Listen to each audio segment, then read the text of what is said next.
Hello and welcome back to Author's Note. Hungary has come in for some criticism this year. It upset the European Union by changing its constitution in ways that seem to threaten democracy and the rule of law. And it upset foreign banks and energy companies when it accused them of orchestrating attacks on the government in Budapest.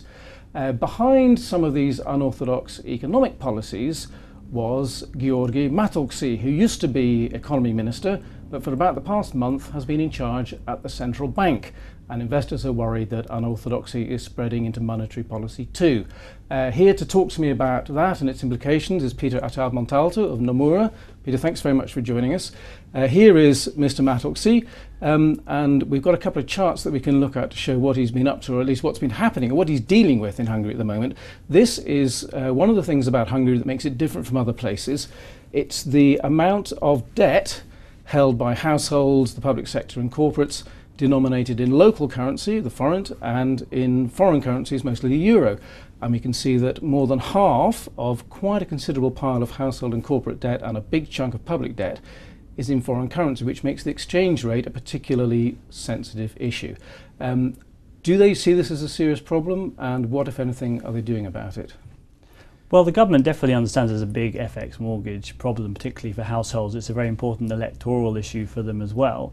And that's why since 2010, we've seen a number of different policy measures trying to reduce the stock of FX mortgage debt in particular, allowing for early repayment, capping monthly repayments as well. But there's only been limited take-up of that given the amount of credit and willingness of banks to lend within the economy. And basically the former economy minister Matolcsy basically achieved as much as he could do in terms of his policy aims inside the ministry, and has now moved over to the central bank, seeing that now as the key area for pushing forward policy to try and boost growth, to boost credit creation, and at the same time deal with this FX debt problem. And what's he doing about this specifically now at the central bank?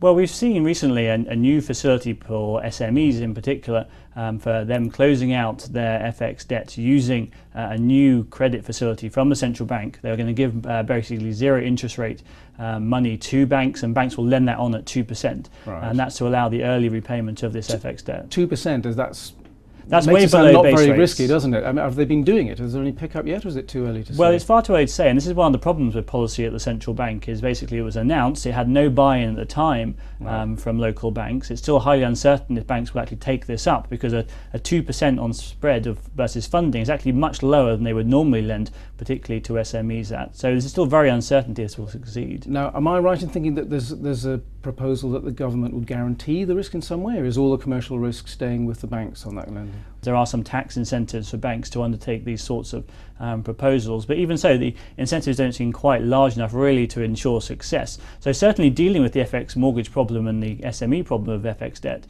can help boost growth in the long run, but actually getting there with these policies is still very uncertain. Okay, now let's bring up our second chart here, which shows us something that I've always found very surprising, which is the resilience really of foreign investors when it comes to taking on Hungarian risk. This is net buying of domestic Hungarian debt by foreign investors. It's been positive for a very long time. It recently turned negative, but what does that tell us? Is that a change in sentiment, or is this resilience carrying on? Well, basically the interesting fact from the graph is, if you think about it in stock terms, there's been zero net new buying, even outflow, since the start of the year. And we actually saw a continual increase since the middle of 2010 in the holdings of Hungarian debt by foreigners, and that was obviously due to global liquidity conditions, but also the fact that Hungary is benchmarked, so a lot of investors not wanting to deviate too far from their benchmark and have return performance errors.